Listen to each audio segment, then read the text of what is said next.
இன்றைக்கி மார்கழியோட 16வது நாள் கோலம் போடலாமா.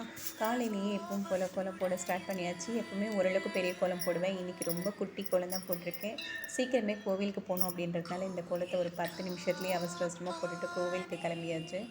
இன்றைக்கி என்ன கோலம் போடலான்னு முன்னாடியே பிளான் பண்ணவும் இல்லை. அவசரத்துக்கு ஏதோ ஒரு கோலத்தை போட்டாச்சு. ஸ்பீடாக போட்டதுனால கோலமும் ஓரளவுக்கு தான் வந்திருக்கு. இத்தனை நாள் வர அளவுக்கெல்லாம் கோலம் வரல, குட்டியாகவும் போயிடுச்சு.